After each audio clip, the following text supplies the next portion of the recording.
to this edition of When the Biomass Hits the Wind Turbine, a discussion of sustainable living and what that means to you and me. I'm Jay Warmke. And I'm Annie Warmke. And today we're going to talk about getting towards zero utilities or getting your home off life support. I know you love that secondary title. I think that's goofy. But let me, when we were discussing this, I was saying, all right, well, there's the analogy that a home is like a person on life support. And the life support of this home are effectively the utilities, the water system, the sewage system, electrical system, all of these systems. And without them, your home is dead. So, at least in the wintertime. Or in the summertime, you don't have electricity, you don't have hot water, you don't have water from the grid or from the water system. You would have water, but you wouldn't have anything else. Mm-hmm. Yeah. So when we discussed about the airship where we live at Blue Rock Station, the whole purpose of that design was to try and be as self-sufficient with utilities as possible. So when we talk about the utilities, I think it's important that we begin to think about your home and what you can do with your existing home to try and become as not only energy efficient as you possibly can be, but also to try and be as energy independent as you can be. Well, I think we should back up just for an instant. And one of the challenges that we have in this culture is that we build homes in a sort of indiscriminate kind of way. So it makes more money if there are lots of the same kind of houses, like cookie cutter kind of houses. Mm-hmm. And so the little boxes. Little boxes. Melvina Reynolds would love that. And so the idea is that those contractors come into a street or a cul-de-sac or whatever, and they just go from one house to the next, and they build the houses and they finish the houses. So there's no thinking about the direction that building faces, no thinking about thermal mass, and really nothing concerning how that house sits on that land other than do we have a good view or not. So what we have to do if we're really going to consider how we want to look at zero utilities is the location. And in real estate, they say location, location, location. Well, this fits in nature as well. So an animal, a bird, whatever, is going to focus on that location because if they get it wrong, they are going to die or their young are going to die. And their whole reason for creating that house is maybe to protect themselves a bit, but it's also mainly to raise their young. So this isn't how we look at houses or buildings. We're just like, we want a good view, we want a good price, and we're not considering that the sun is going to hit that building in the worst part of the day, in the worst possible way, and that building's going to collect a lot of heat, and there's nowhere for it to go, so we got to have air conditioning to counter the heat, or it doesn't collect any heat at all, so we have to be thinking about how we heat it, how we get the moisture out of it, because it becomes an unhealthy building. So what we're saying in terms of zero utilities is that we have to start with the building and look at its location.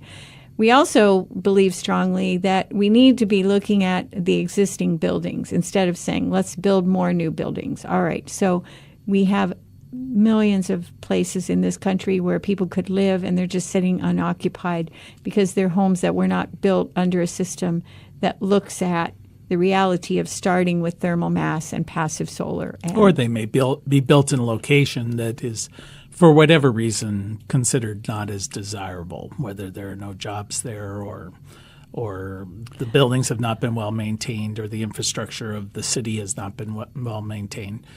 For example, Flint, Michigan would be a good example of a place where the infrastructure, the water system that people have depended upon that's outside of their control has let them down. Well, that's affected building prices. It's affected the community. It's affected the population. I mean, these things have a real knock-on effect. Well, it happened before that, though. It was in decline. Beginning. So the reality is that there are situations like that. I mean, if you go to Columbus to 17th Avenue, which is where my grandmother used to live, there are some really wonderful buildings there, but they are in decay because of a system that started with the banking industry and brought in all these absentee people to own these buildings who were looking for a place to launder money. And so now it is a ghetto and it looks like a war zone. But those buildings have the potential. For example, if I looked at the city block my grandma's house was on, and we were to say, let's buy that city block and we're just going to knock down every other building, we would create buildings that would have the potential to collect solar gain, create warmth from the sun, create coolness from lack of sun. But we're not thinking about it that way as a government at this point. It seems to me we've got to approach this idea of moving towards zero utilities, which is our pie in the sky goal. This is the big goal that we're saying. All right, we know we live in a world that's running out of everything, running out of fossil fuels, running out of patience, as far as I'm concerned, with people in Washington and things of that nature. So you say, all right, we can look at this from a grand scale of we need to change the way we consider systems that support our cities, regional systems, large systems that are developed and move more towards localized, smaller systems. That's one approach that we have to look at. That's a big chunk to That's a big bite ship off and to chew. stop and turn around. Then you can say, all right, if I'm going to build a new structure, how can I approach this in a way that uses concepts that are local in nature, similar to what we've done with the Earthship, that say, all right, let's make this building less dependent upon outside sources. Don't have to go the whole shebang and build it out of tires, but you might want to begin using cisterns again when you're in a place that has rain, or incorporating composting toilets that do not rely on a centralized sewer system in some way, or using passive solar, some thermal mass perhaps. There are those for new buildings. Well, then the other piece is you have an existing building. How can we begin to make this less dependent upon outside sources for my utilities? Well, a couple of choices come to mind right off the bat. One, of course, which is near and dear to my heart, is solar electricity. That's an option that is very practical, very cost effective for almost every home in this country, really, to say, all right, as far as your electrical needs are concerned, you can transition from large centralized to smaller, more locally distributed systems of electricity. And we've spoken of this before, but that seems like a very practical alternative. What about water systems? That's another key element. But even before that, the thing that I think we have to do is we have to say, look, this is a really much better system way of thinking with government and the people who build these buildings, because we are moving away. If we look at cities like Flint, Michigan, or Puerto Rico, for example, where there have been many horrible things going on and really nothing has gotten better. If we were to say, look, we need more than one heating system in a building, we need more than one water collection or water availability in a building, more than one energy source. This is a different way of marketing the very same thing you're talking about. But we're not saying to the government, you're not going to collect the same taxes or get the same revenues or whatever. We're saying, look, you're going to be required to build less water facilities, less facilities for sewage treatment. It just could change a lot of things for a lot of people. But we don't seem to find the government or corporations to have the will for that. Well, I think what you're saying there, though, is if you were to say, all right, I'm going to approach this take responsibility for yourself and say within my home, I'm going to look at every major system that really keeps me alive. That's going to be your electricity, your heat, your water, and your sewer. Those are the main ones. And let's come up with a realistic, affordable secondary source of this power. Keeping the systems that I already have. I mean, but then you could begin this slow transition of saying, I'm going to have an emergency backup or even a backup system when these other systems, even if they are available. But then your emergency or your backup system may transition into your main system with the centralized one being your emergency backup. Because I think what we're finding more and more, the examples of Puerto Rico that you mentioned or Flint, Michigan, is that these large centralized systems cannot be depended upon for the long haul and will fail. Now, they're going to fail in random ways and they're going to fail in random locations. And if you could predict that, you would be rich, but you can't. So just make the assumption. It's like buying insurance. Let's assume something may go wrong and let's prepare for it. Well, one of the things that we keep hearing is that there's not enough precedents for this. And I can say that without a doubt, Disney has created a precedence for the last 40 years in how they have operated their facilities, particularly Epcot in Orlando. And so they compost everything. All of the toilets are composted, the materials composted from there. All of those beautiful flowers are growing in humanure compost. They had the freedom. They created a taxing district that gave them the freedom pretty much to do what they wanted, and they were not limited, and I sound like a Republican, but they were not limited by the same zoning and the same regulations. And fortunately, they were trying to do very futuristic things that were about conservation. That's not to say that everybody's going to do that, but so we have this precedence. We could go back and look at some companies like Disney or other companies that recycle and reuse, and especially their water treatment, like Ben & Jerry's has a really interesting, Ben & Jerry's ice cream has a really interesting water treatment program that's been around for 30 or more years. But we don't take those and march them out and say, how could we duplicate those? Because they are local systems. We always think we've got to protect the big boys. We've got to keep churning out what supports that big EP generator or whatever it is. We're not looking at the small stuff. And one thing I wanted to mention in terms of how we deal with zero utilities is not only do we have a solar array, which gives us about 75% of our energy, and we have to do it that way. Otherwise, we have to pay a different rate because they consider us to be commercial. But we also have solar generators, and they can stay charged with a tiny solar panel. And one year, for Thanks for Nothing, when we were trying out the solar generators that you had built, we kept moving them around from the refrigerator to other appliances that we wanted to see how they worked and everything. And we've been pretty happy with them. So we have backup systems. We have the ability to get water if we need it, if we don't have electricity. We have the ability to heat our home even without electricity.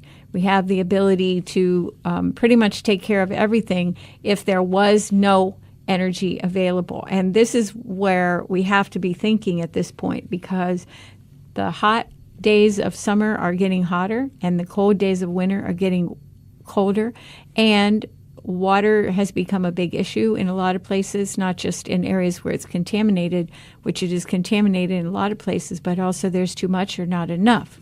And so all of these things are coming, whether we want to accept it or not. And being able to be in a position to have these backup systems as zero utilities can really make life so much better. Right. Well, and I don't want to sound like a prepper or anything, except I want to be a prepper. No, but my experience, and I know many people listening, their experience may be similar, is whenever we've been faced with an emergency that I've been involved in, people do not behave well, and government or large centralized providers do not respond adequately. Okay, given that, do we have to take a little break? Oh, if we have to. Okay, let's do it. All right. You're listening to When the Biomass Hits the Wind Turbine with Jay and Annie Warmke, reminding you that it is the end of the world as we know it. And thank God. Thank God. And the electric has gone out. You're sitting in the dark wondering what's happening. So and the point of this discussion is not to say, all right, it's going to be horrible. There are going to be these, as I love to say, the zombie apocalypse is descending upon us. But what we're saying is take realistic precautions to have backup systems for these utilities that really are the difference between life and death in an emergency. You need water to survive. you need electricity, you need heat in the wintertime, you need cool in the summertime. These are things that you are dependent upon.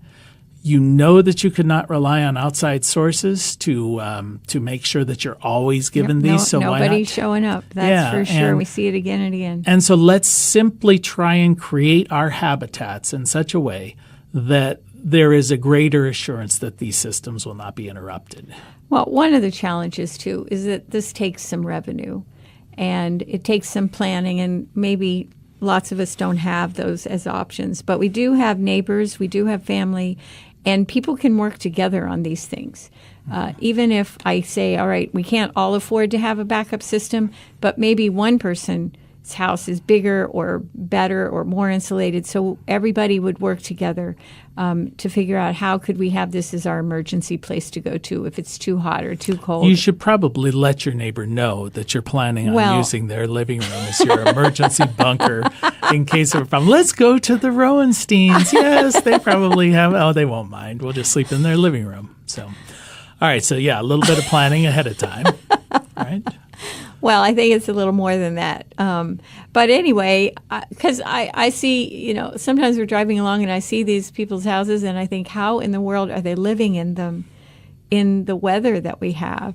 I remember years ago when I was a farm woman over on the other side of Albany, Ohio, and I sold Avon, which is hard to imagine.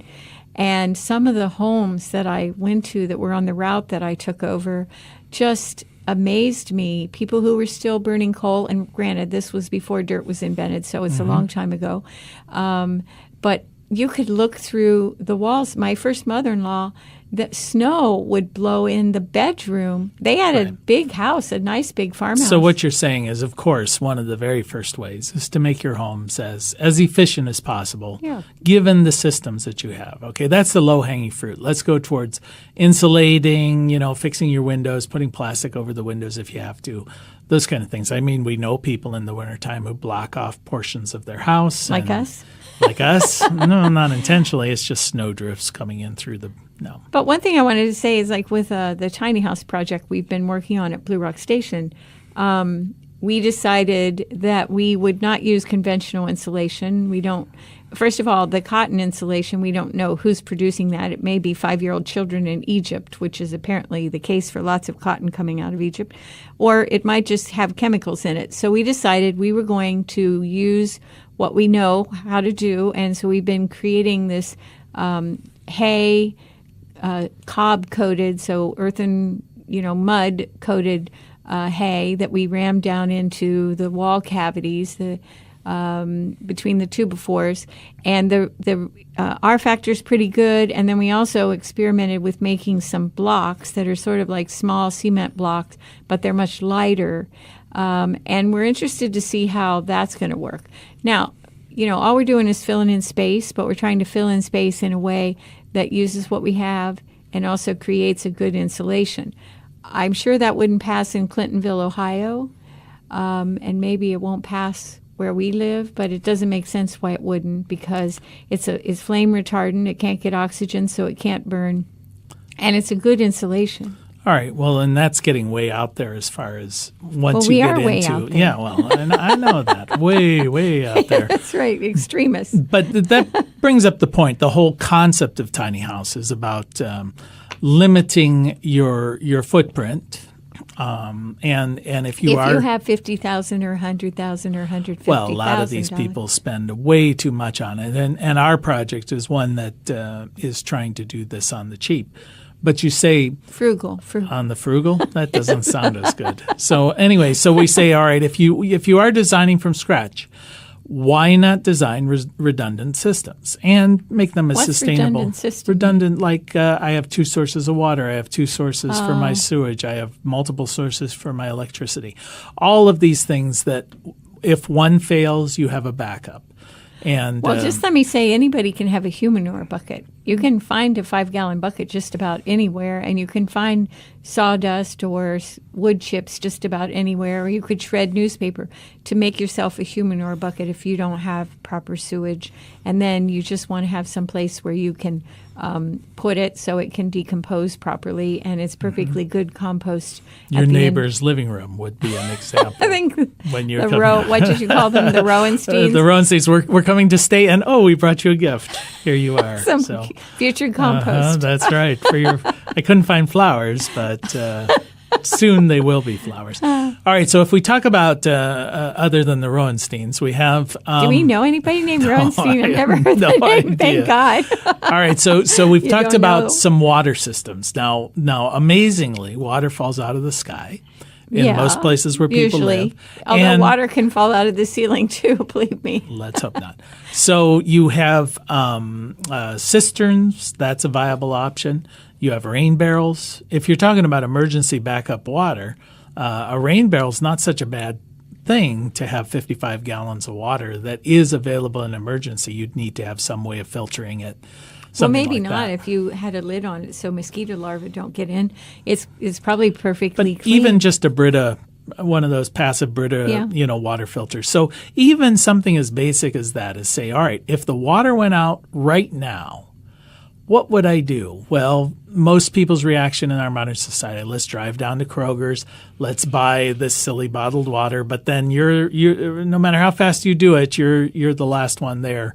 Well, even if you're not, it's not good water.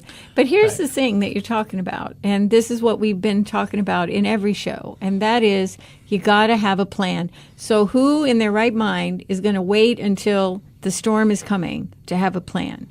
And it's the same problem. Most of America. Well, most of America. All right, so we're not in our right mind, and we know that right now. We're in a flux. And okay, so we are. But this is not about our current government. This is about lifestyle. And we have lived as if whatever happens, something's going to come and take care of us. So we've lived without planning. People do not have any backup. It gets 10 below zero, and the electricity goes out because the grid is not able to keep up. Or they have brownouts, so it's a rolling brownout, and you don't have electricity to run the furnace fan, whatever that is. We can have a plan. We can think through what should we do, and then we are prepared, and so no matter what happens, our life is not in danger, the pipes to our house are not in danger, our pets are not in danger, our children are not in danger. Why are these things not motivating most of us to create some kind of emergency plan that says, look, the electric grid goes down, the storms come, the hurricanes coming, whatever that is. I mean, we lived in Florida. Every year when the hurricanes would come, people would make a mad dash. There would be backed up traffic at the gas stations and the grocery stores. And the liquor store. Well, that's true. Mm-hmm. But I would wonder to myself, even in those days when I didn't have a proper garden, don't people have extra food? Don't they have extra water? I mean, we had a bathtub. We could fill that up. I just really didn't understand that humans seem to just think it's all going to work out fine and somebody's going to show up and make it all okay. Well, our moms aren't able to do it. They're not even able to do it for themselves. So why would we think the government's capable? Well, I think, we've been focusing a lot on the emergency and how to respond to the emergency. I want to kind of direct us back a little bit to just making this, again, part of your lifestyle. It's almost like exercise, It's like we know it's good for us. It takes some effort, takes some energy. You'll be healthier. You'll be happier. How can we change our lifestyle to incorporate or to move ourselves towards this goal of zero utilities? Conservation, we've mentioned. Having redundant systems. Well, knowing what we use. Yes, we you really measure don't have that awareness of looking at our energy bills and our sewage bill and our water bill and say, all right, what is it we are really using and what could we do to influence that? I would guess that a lot of people, they know how much they're paying, but they really don't know how much they're using. One of the first steps if you want to change your energy use, for example, to get a solar array or some kind of other wind turbine, is to say, well, how much energy am I consuming and what will I need to consume in the future if I'm building a house or I'm building more of my house or I'm going to get an electric car or whatever that is. So it's really, again, that honest knowledge of what is it I'm consuming? How much of am I consuming? And where do I want to be with that? Everybody would like to have less of a bill, but what if we just actually had less consumption? As you like to point out, if we look at energy consumption in the U.S. and we compare it to energy consumption in Europe, they only consume about 50% of the energy that we do, yet their lifestyle is actually higher than ours. So what can we do differently? Well, awareness is the first thing. I think a lot of these new systems that are coming out that are smart, like smart systems that will show you how much you're using, and then they'll turn off your electricity at a certain point for the water heater, or they'll heat the water at different times of the day. I mean, you can do something as simple as installing a little, I don't know what it's called, a gizmo onto the hot water tank so it turns it off at different times. It's a timer. Oh, a timer. That's Yes, I just couldn't think of the word. I hate to get that technical on you, Okay. but yes, it's It just, a I was little looking at that timer. handsome face and the word just went right out of my head. That happens a lot. So installing a timer, which we have had a timer for about 7 years or so, but it isn't attached to anything, and I've always wondered about that. It's because the installer has other projects on the agenda. But when the zombie apocalypse hits, the very first thing we'll do is put a that timer on. Put a timer on our hot water Oh, heater. I'm going to feel better about that. All So right. will the zombies. So. Apocalypse.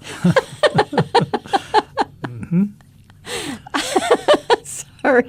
Okay. All right. Speaking of sewer systems, another thing you were talking about as far as the humanure, there's a great book called the Humanure Handbook that will tell you all of the issues around dealing with emergency sewage issues. The solar generator that you mentioned, we have used that in the past, and it's kind of a nice little thing. You know, you can think about running out and buying a gas or a diesel generator. Problem you're going to have with one of those is, of course, fuel availability. And in a situation where you know how that is, you go to use the generator, I was and going to it's say, not will going it to start? work. Yeah. But also, we were able to move ours right into the living room because it gives off no noise, no fumes, nothing Right. of that nature, and run the refrigerator off of that. Move it over, run the well pump off of that. It's our cistern pump for us. Move it, put it on the freezer so that your food isn't spoiling. You do have water. You do have some source of electricity to charge your mobile phones if that's a teenage girl in the house and that's the biggest crisis du jour. Well, it might be a big crisis. Jay. Yeah, It you might need be emergency really important. communications. Yeah. But it does give you that sense that I do have some sort of backup here. Well, that that's is an insurance available. policy. I call that Homeland Security. You know, we like to think that the government's providing Homeland Security, but I think we can do these things for ourselves. And I feel like the generator, you can't go wrong because it hardly has any moving parts. And the panel sits outside, and so maybe it's raining today, but within the next day or two, there's going to be some sun. But even if there isn't, it's still charging. As long as there's light out, it's charging. So, you know, I think these are all simple little things. Some of them cost money. Some of them really don't. I think the utility electric company will help you with the timer.